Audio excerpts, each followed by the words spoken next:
Hey everyone and welcome. Get ready, because today we're going to go deep on Raj Reddy. Ooh, yeah.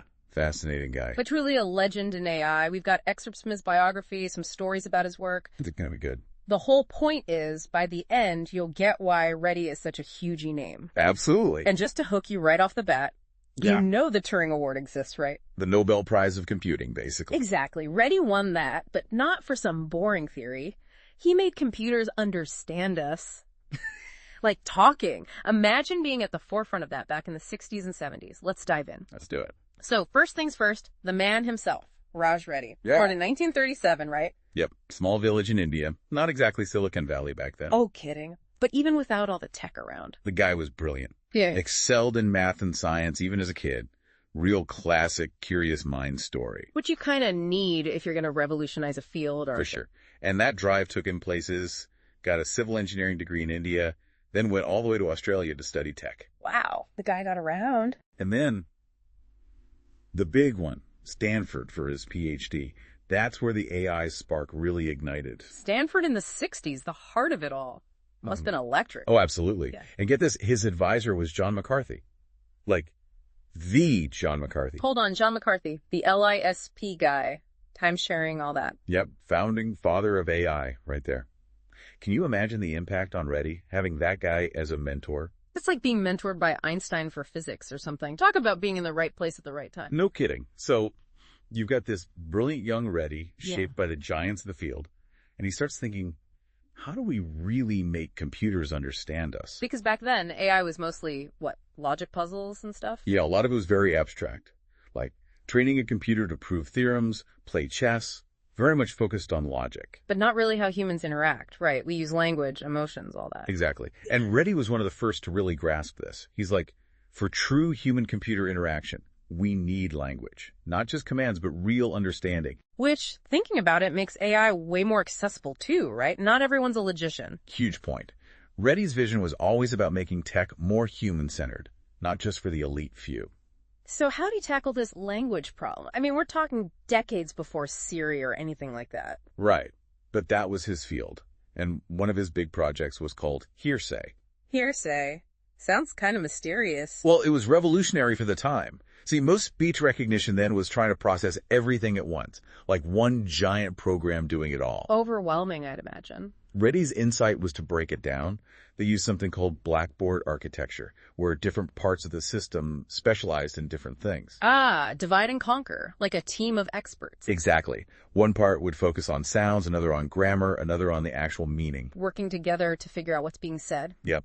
Yeah. Like a linguistic dream team, all sharing their findings on this central blackboard. Huge leap forward. So basically the foundation for everything we use today, from voice search to dictation software, all stemming from this. In a way, yeah. Reddy laid the groundwork.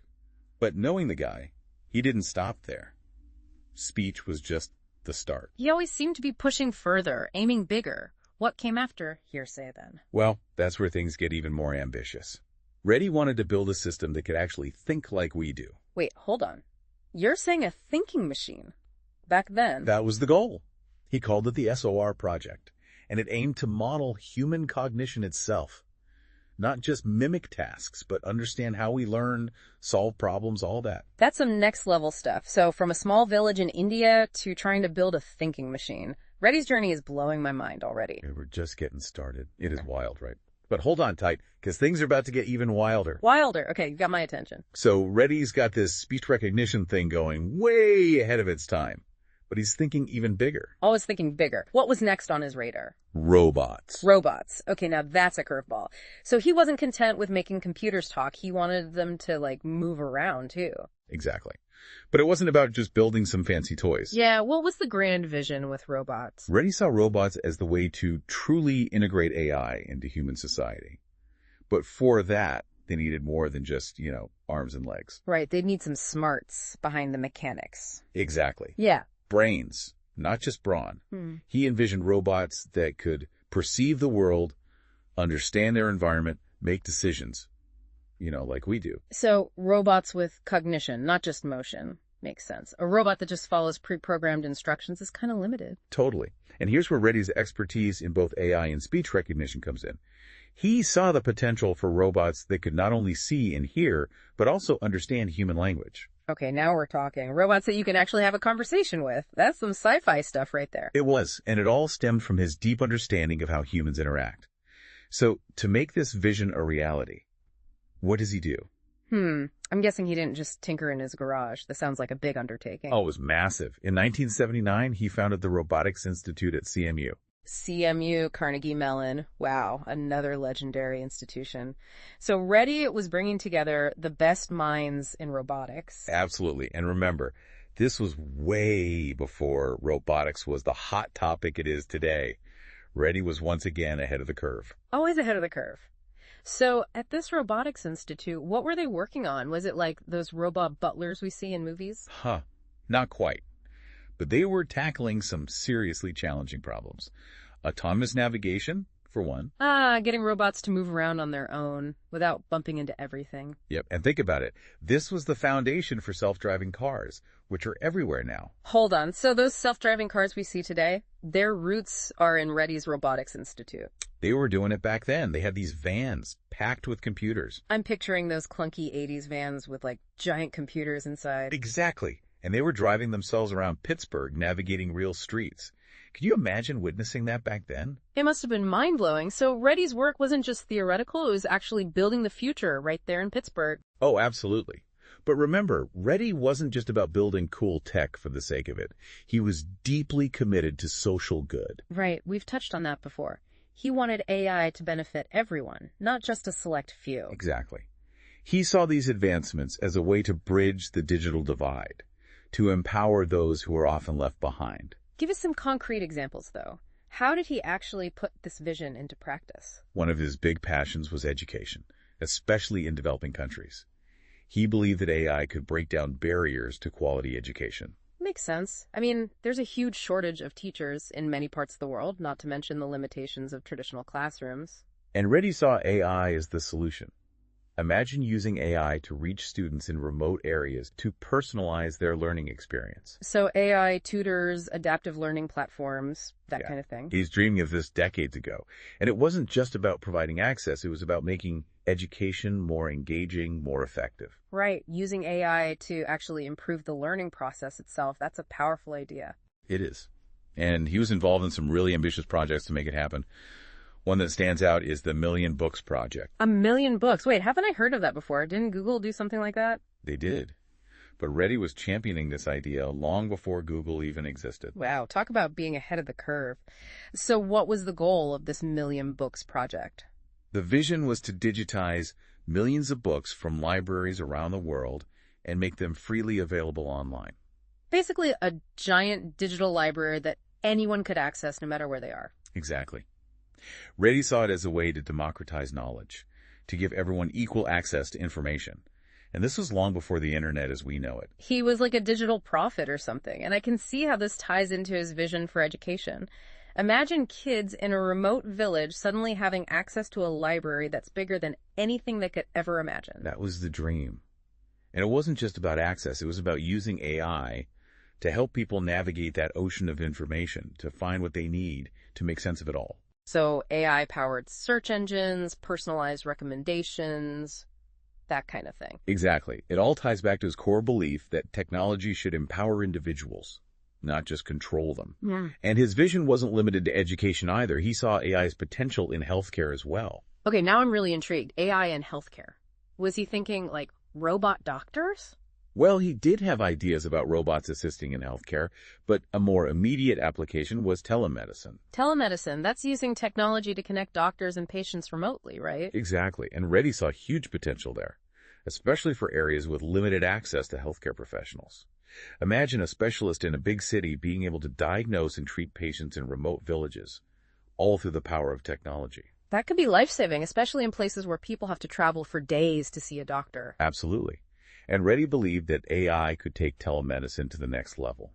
AI could provide real-time support to healthcare workers, help them analyze medical data, even guide them through procedures remotely with the help of robots. So, like a doctor in New York guiding a nurse in a rural village through a surgery using AI and robots, that's the future of medicine right there. It really is a powerful vision. And it all comes back to Reddy's core belief. Yeah. AI should be used to empower individuals and improve their lives, no matter where they are. I'm truly blown away by the scope of his vision. This wasn't just about building cool tech, it was about making a real difference in the world. Exactly. And his legacy isn't just about what he accomplished, but also about the seeds he planted, the ideas he sparked. His work continues to inspire and influence the field of AI to this day. And to understand that influence, we need to connect Reddy's work to the AI we see all around us today.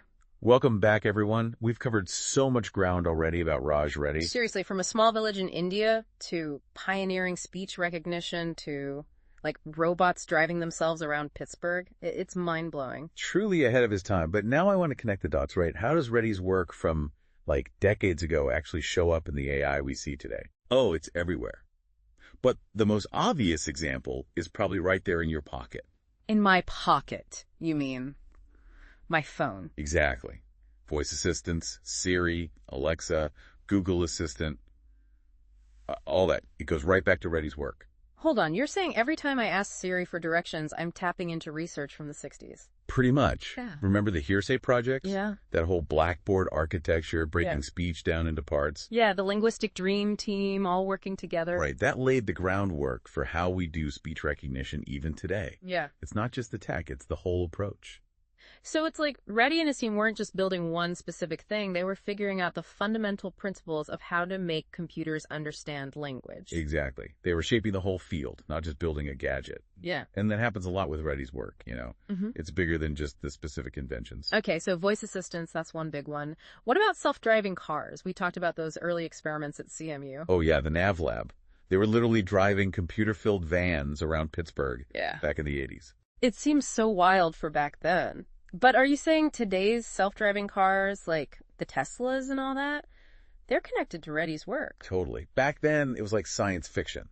But the core technologies, computer vision, mapping, all that, Reddy and his team were pioneering it. They laid the foundation. It's like they were writing the first chapters of a story that's still being written today. Love that analogy. Oh. And there are a lot of chapters left. Autonomous systems are everywhere now, from drones to factory robots. And a lot of it goes back to those early experiments. Makes you wonder what Reddy would think if he could see it all today. Okay, so we've got speech, we've got robots driving around. What about Reddy's goal of building a thinking machine? Any progress on that front? The SOAR project. Yeah. It was incredibly ambitious, right? Trying to model human cognition itself. And did they succeed? I mean, do we have thinking machines walking around now? Not quite like in the movies, no. But SR, even though it didn't achieve human-level intelligence, it explored concepts that are super important in AI today. Like what? Give me some examples. Well, reinforcement learning, for one. Remember how we talked about those AI agents learning through trial and error, getting rewards? Yeah, like teaching a dog a new trick. Exactly. SOAR explored those ideas early on.